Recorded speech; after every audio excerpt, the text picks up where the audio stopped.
to ask me for answers because experiences are different. But I'd like for us to have conversations because that's when we will get, solutions. I can't. My experience cannot be your experience. Cannot be another person's experience. I agree. And before we get into the highlights, some of the things that because you gave me some of the things that we need to talk about. I just want to ask you a general question. Sorry. Why is it that it seems like relationships in Africa, especially for millennials, are failing? The numbers are astonishing, man. I remember even back in the day, the president was like, former president Uhuru Kenyatta, he says, you know what, guys, we need to go back to the traditional family setting. Dad, mom, and kids.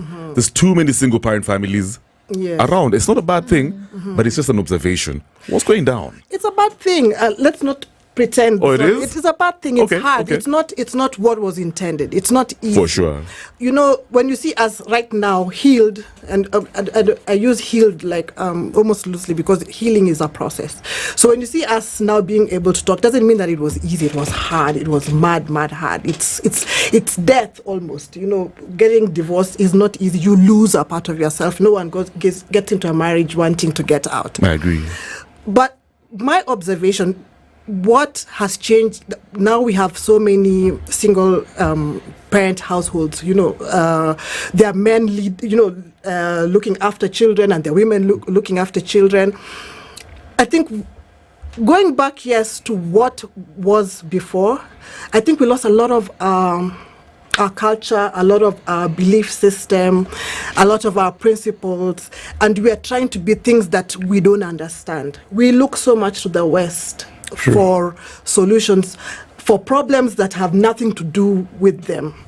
So we really need to go back inward. Yes, there were things that were wrong. If you go back to just post-colonial times, which I believe messed a lot of our family values, there's a lot of problems that were there. So what we need to do is go back and try and sort out one or two things.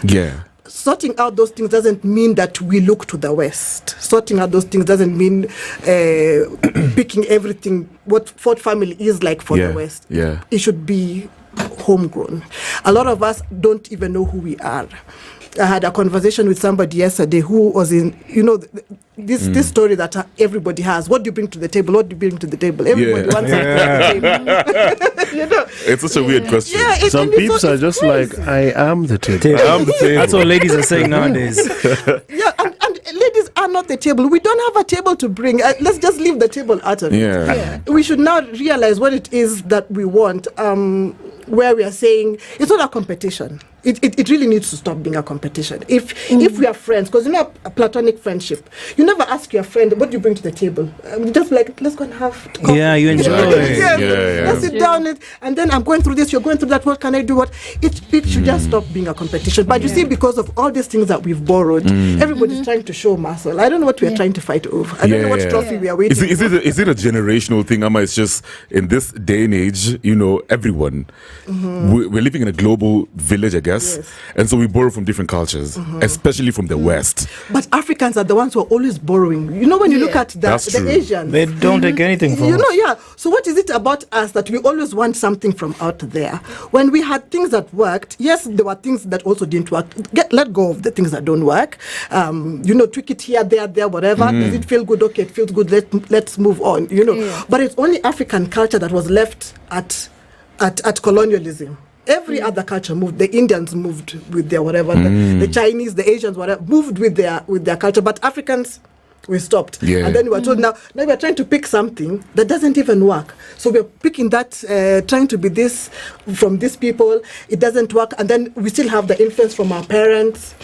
So we're also trying to borrow from that. We have religion. We're also trying to pull in that, and we have this mchanga niko malum that doesn't taste good. It's actually funny you say that, because there's a group that I'm in where it's basically the women are just like, we're tired of this whole dating narrative. Now it's like an interview. So they pull in all these questions. It's like, okay, at the end of it, it's like, if you're wasting my time, you don't fit with the questions, move on. And it's like speed dating. Like they have like 5-minute coffees. Imagine and you'll that, find the woman will be like, oh, so I walked out of this coffee. I'm like, all of 5 minutes. Yeah. There was time to Yeah.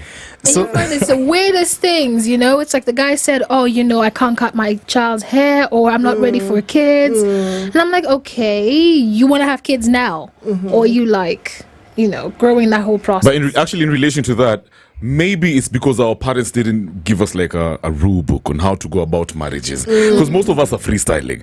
Yes. Yeah. But then we get in there. I said this to my sister the other day. I really wish the women in our family did a better job. I'm sure maybe they didn't know. So maybe I'm that's sure, why we need to do the better job. Man. But still, they should have told us the truth. You know, because when we were getting married, we were just told, go there, remember that your husband is your firstborn, make sure you don't put on a t-shirt singing and you go put on a night dress so that he doesn't go, make sure you have food hot and you know on the table when you come home, make sure the children are clean. But marriage is more than It's more than that. I'm getting into a relationship with somebody for life. For Even life, if man. I leave that guy, I have children with this man, I am related to this man forever. And generations to come, I'll still be related to this guy, you know. And I'm going to have children with him. I'm not just marrying him because we're having kids. I'm marrying his whole clan, all their classes, all their village witches, all their, you know, everybody. That's the same thing I usually tell people. You're not marrying an individual. You're marrying the whole clan, the family. Yes, with their bad habits, if they're night runners, thieves. And that is why in the old days you had a go between going to find out who are these people. Yes. You know, but these days we don't. We just said, oh, you look good. And then we had a baby shower and I was given some night dresses and some lingerie. And I was told, now go. But then let me ask you something, Fagona. Is it wow, you just say something very profound over there. Could it be the reason some marriages don't work is because your family ingine ikona too mad things from the past? You know what I mean? Bad blood, you know, some weird spirits, you know, all those manenos. Because this is Africa, man. Yeah. And these things are real. The problem is we don't want to accept things are real. And even before we get to the spiritual part, it's even like the genetics. We not even go to find out what it is that we have. It's true, man. You know? So we start giving birth and children start dying. Oh no! And then and when you realize later on that by the way you carry this gene. Oh my God! You carry that. Yeah. You know, there's so much that goes into it. It's beyond. I look at you. I like the way you look. You smile this way. You are sexy. In the morning you do this, and in the afternoon. It's beyond that. Some guys even get a girl from the club straight to the church and marry her. Yes. I know she comes to your house and never leaves. And then one day you start Vegas vibes.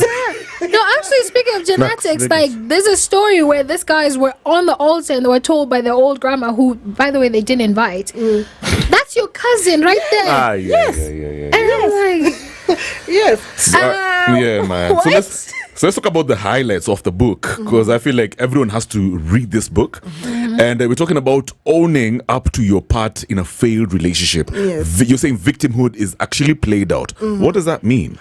So, and especially from, I'll speak from a woman's point of view, though I see that victimhood in men as well, a lot of it these days. Preach it.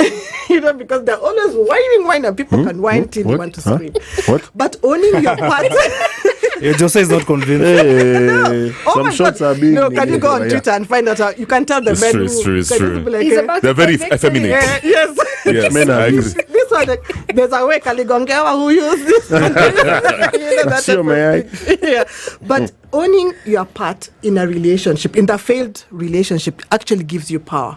People don't understand the power that you have because it means you took part in that relationship. Yeah. For most women, you know, we get a lot of sympathy if we say, Alini Chapa used to kick me and throw me under the bed. Other days he used to. So, you know, we've gotten accustomed to that sympathy. So even when he was not beating you and throwing you under the bed, you really need a story to move people. You need people to know that. I need that sympathy. But being a victim is weakness, actually.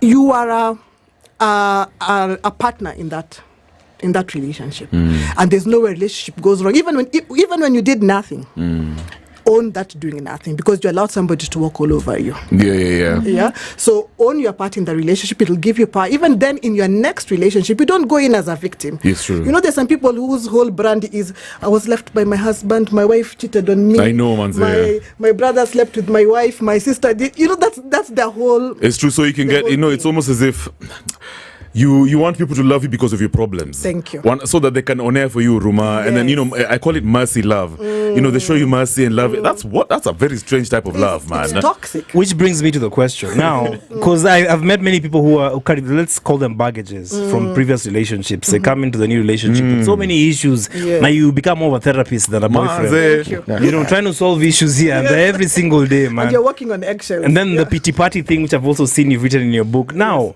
when does someone really know that they've healed? How is this? When do you feel? Because I feel like, I know it may be different for people, for different people. But when should you say, okay, now I'm healed? Or should you just give yourself some time before you jump into a new relationship? Okay, so I say this. Don't take too long before you get into a relationship. Because I give this example. Interesting. When you're saying let's say after divorce. After divorce. After divorce, even after separation, like if it depends on different people. Like if you can jump into one, not to jump into one to get married, or but if you can keep that line open. I give an example of there's a time I used to do school runs. And my kids were really young. And then, because, those days you're trying to do 200 things, we used to sell this multinational, what are they called? This GNLD type things. So you need to give another woman some tablets, then you have to run to school because those two schools, if you're not there at 3:30, they want to find you and things like that. So this time I was rushing. Schemes. Yes, I was rushing. And then I'm rushing, I have a baby at the back, I'm trying to look at the baby, trying to look at the front, and then I knock. Yeah, oh no. 2 people. Oh my No, God. they didn't die. Thank God. And it was superficial injuries because somehow it's like the car picked them and they rolled onto the bonnet. Yeah. And then so now I'm shaking. I'm like, oh my God, I'll never drive again. I hate this, whatever. And then my ex, my father of my kids, then says, no, you have to still go and pick the kids from school. I have to do something. So puts me in his car. He takes a cab, goes wherever, and puts me in the car. Of course, at that time I'm feeling so bad. I'm like, what type of wicked person? Okay, he was wicked. I'm not going to take that away from him. But what's your problem? I was just clearing my throat, Kev, clearly. So the kind of relationship. Why are you judging? But what that did for me is, if had I not gotten back into that car, I would never have driven again. So of course I went shaking and what have you, and after a while, I got, my legs back, so to speak, and I was able to drive. Same thing with relationships. Unless, like, there's some cases that are really bad. Like, maybe somebody has been going through, like, physical abuse, mental torture, and what have you. And then, that would be adding, salt to the wound if you decided to go back. But if there's some others where, you're just like, Nani, this thing is not working, it's not working for us, whatever. I felt this, I must have gone through one or two traumas, etc. I'd say still go back, but take your time. And then healing also, as I said, there's no end to healing. You might feel okay, but 10 years later, there's a word that will be thrown somewhere that can take you back. But part of healing is knowing that these are my triggers. I know I can't do whatever. So it actually takes you having really open conversations with yourself. Those 3 a.m. conversations where it's just a meeting. Yes, you call yourself. Proper meeting. Munakuja mukiwa wote. And then you yourself and I. Yes. And you tell yourself some hard truths. Wow. Yeah. So there's something that you said that sort of seems like think like a woman, act like a man. You said women should learn to be good men. Could you elaborate on that? So when you think of a good man is assertive, he's confident. We allow good men to fail. You say, anakuanga na temper, but he's not bad, he's a good person. A good man basically is an authentic man, and he's allowed to be human. A good woman is long-suffering, forgiving, polite, stoic. So she just absorbs all these things. Wow. You absorb everything. If you're angry at the office, for example, if you raised your voice, it would be a problem. If he raised his voice, like you people, msimnini sana, unajua, nakuanga na temper. Burn down the building. Yes, but kwani is she on her period? Did her husband leave her? Has she had sex? Why is she so moody? Yeah. So, but despite that, I insist women should be good like men. Like good men. Our good should not be good like women. The women we have been taught, the good woman you have been taught to be. No. I'm not saying compete with men. I'm saying take their example. A man will a good man is not a good woman. In fact, if a good man tried to be a good woman, he'd be so miserable. Because you really have to be nice. And being nice, I don't know what is this thing about being nice. It doesn't make any sense to be. So I want to understand this thing from a very layman perspective. You're saying a woman should learn to stay. She has to be very grounded. Yes. She has to absorb. Is that what you're saying? Basically, she has to learn how to be stoic, non-reactive. No, that is what they would want us to be. A good woman needs to be non-reactive. She has to be very nice. She must be understanding. Yes, I agree. We don't want to do that anymore. Yes. We want to be like good men. Yeah, man. We want to be assertive. We want to be allowed to be aggressive. Yeah. Because when I'm at work, I don't have to be nice to anybody. We're all fighting for something here. Yeah. It's a competition. But we're expected to be even to be submissive at the office. Even if you're a Christian, the Bible says submit to your husband, not to all men. But when we come to the office, you hear somebody, please get me some coffee. Because you're a woman. And because you want to be nice, you will get the coffee. But I would not ask you to I'll never ask you to get me a coffee. And I'll never think you're bad if you never gave me the coffee. See, so let me tell you one, you have said something so powerful, because I was talking to an American brother, an American friend of mine, and he was telling me the reason he loves Nairobi is compared to the African American women in their country. Our women are very... And I don't know which women he was engaging with, but let me just say it. Our women are very slow to react, especially when the man is grounded, is masculine in his frame, and he loves that, They are very submissive, she's slow to react, she knows her position as a wife, I'm like, that's dope, because generally, man, even me, like, if I'm living in a house with a woman who's she likes debating, you know what I mean? Quick to react. It just makes me feel I'm living with another man. No, but you see, this is, if she's a wife, that's okay. Remember, that's why we said, even the Bible says, submit to your husband. Yeah. I'm not going to submit to every man. And this book is on dating.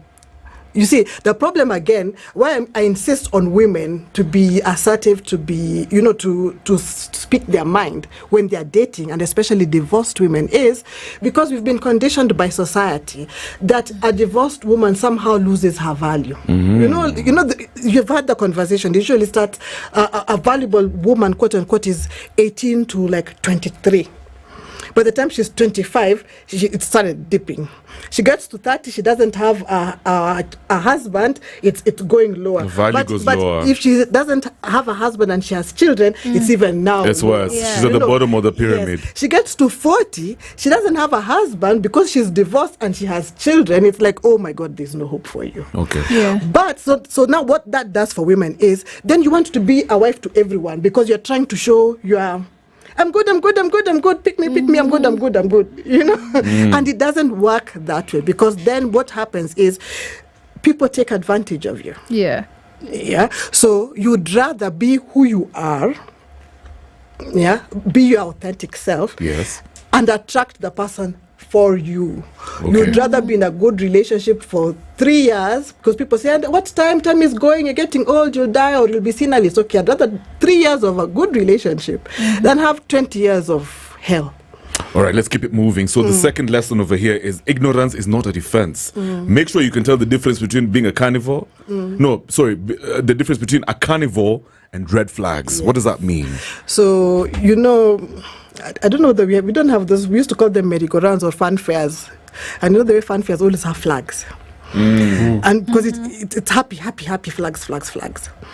So very many times we think what are red flags are those carnival. Happy. Because red flags don't always present as bad. Love bombing. It feels nice. You've met this person all of 2 days. He loves you. He thinks you're the love of his life. He wants you to be the mother of his children. He wishes he met you before. Where have you been all my life?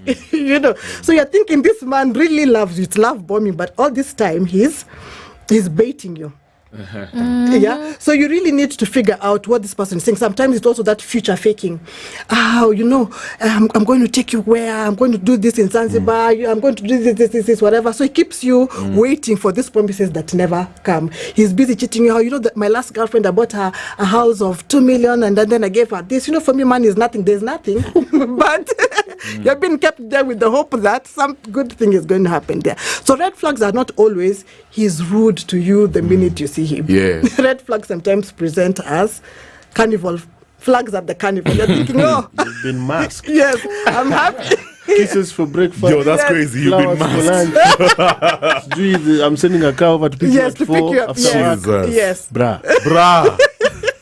And that time It's a you've only matter of time. You met him 2 days ago. Oh my Then, God. Yes, he even wants to take you to meet his mother. And these days, mothers-in-law are They're in cahoots. yes, those Yeah. are the sidekicks, the biggest. They could have even Yo, been that's higher. hilarious, man. That's hilarious. All right, so the third one is anger. I like this one. So, anger is a healthy emotion. Express it more. Yes. What do you mean? So, if I'm dating a divorced woman, you're saying it's okay for her to be pissed, express more. Me, I'll be freaking out. No, not at you, at circumstances. So, like for us, I remember, because a lot of us got divorced around, they say a lot of my friends got divorced around the same time. And we didn't want to appear bitter.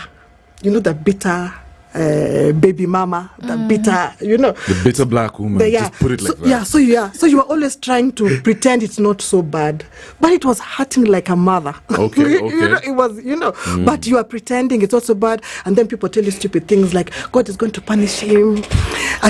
Karma is a bee. Yeah, karma is a bee. Yeah, and that woman, her leg is going to break. Your eyes are Karma going is to a do bee. what? Yeah. But it never happens. You must express your anger. It hurts. It's not fun. You're not having a good time.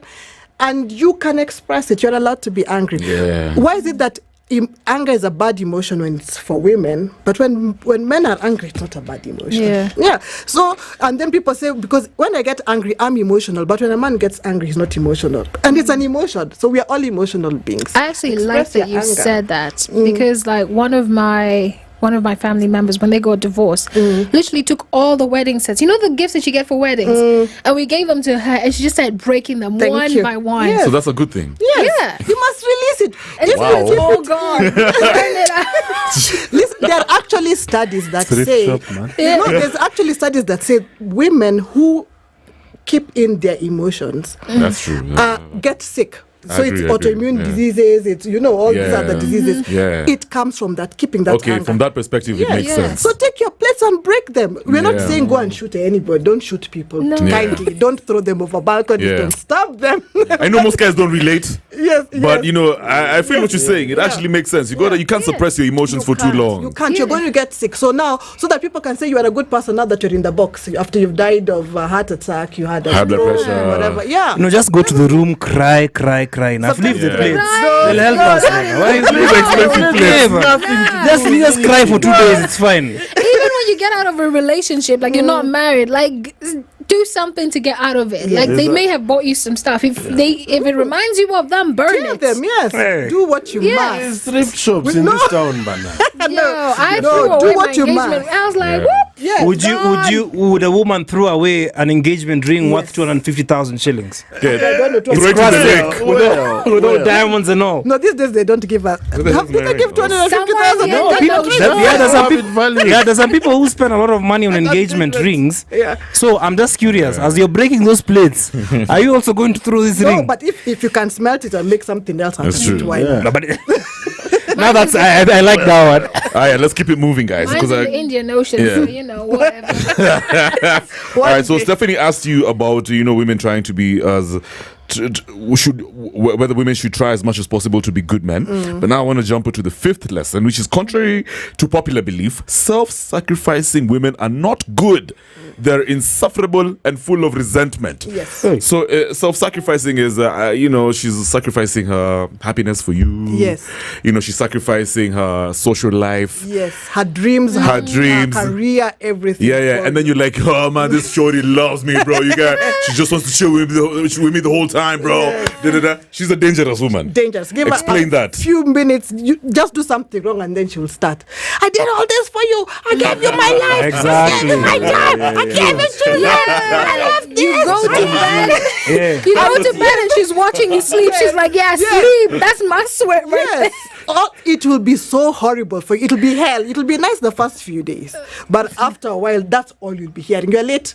You've come home. Maybe she's cooked. I cooked for you. I don't don't like cooking. I don't like your mother. I didn't feel Yo, let me tell you something crazy for Ghana, yeah? So before I came to Nairobi, so I was chilling in Kisumu, yeah. That's my home, yeah. And I dated this buddy, and she was dope, but she was a divorced lady, and that's cool. Me, I'm a very liberal kind of guy. So, so she used to like. This was during COVID era, right? Yes. So every time she'd be chilling with me, she'd come to our home and she'd crash, So she would sacrifice everything. Even in fact. Let me not say too much because I know she'd probably listen to this show. She would even not be like, she would stop, and she's not a kid, like, proper mature lady, like, in her 30s. She would even stop hanging out with her family members, her mom, her and be with me. And then, when we broke up, see, here's one thing I noticed: the way her eyes even kind of changed. Yeah. She would squint her eyes, bro. She was a very pretty girl, but now she started looking like a dude, man. You know what I mean? So like, yo, B, what's up with you, man? I just, I didn't even do something crazy. Why are you overreacting like this? And then I found out something funny. I actually went and I addressed this matter to her sister, and I told her, I think your sister sees her ex in me. It's like I'm reminding her of her husband a lot. Does that make sense? You are reminding her of her husband a lot because she treated you the way she treated her husband and expected different results. But she's the constant. You see, that's usually the problem. You must live your life. The only problem we have, I think, not only the biggest problem we have as women, and especially African women, is we are conditioned to get into a relationship and manipulate our partners. And we don't want to talk about it. Because I come and do all these good things for you, not because I want to do them for you, it's because I want you to behave in a certain way. I already have an end game. That is I so have powerful. an end game, yeah. So I've written the script in my head. This is what we're going to do, this is what we're going to do, this is what we're going to do. Then I start trying to make you move there. And I didn't share the script with you, so you have no idea what you're doing in this I just think you love production, me. yes. So I'm moving you this way, and then you're not doing what you're supposed to do. Then I'm like, all men are the same. These stupid men, you give them, you do everything for them, but you didn't share your script. Did you tell them this is what we are doing, Nani? This is our end game? Yeah. Learn your script. Learn your script. That's amazing. That. Now, guys, if you're hanging out with us right now, if you just joined us in this conversation, guess what? We have the one and only Felgona Oyuga. She's an author, newspaper columnist. I'm sure some of you have read her articles. And today we're talking about her amazing book that she just launched. Is that launched the word? That she dropped exclusive today, right here on After Hours on Spice. The book is titled "Okay, I Am Healed Now. Send Me Another Man. Dating Intentionally After Divorce." Here, this is fire, Maza. This is fire. So you know what? There's a bunch of lessons over here that you can learn off of this book. Let's take a short break. Alafu tukirudi, because right now it's 8:15. We'll further this conversation because we've talked about so far 5 lessons. We've got 5 more to go. Now this one is a banger by Method Man and D'Angelo. It's called Breakups to Makeups. Twende kazi. 94.4 Spice FM. You and I till the day we die. Yeah, ex-girlfriend, how you been?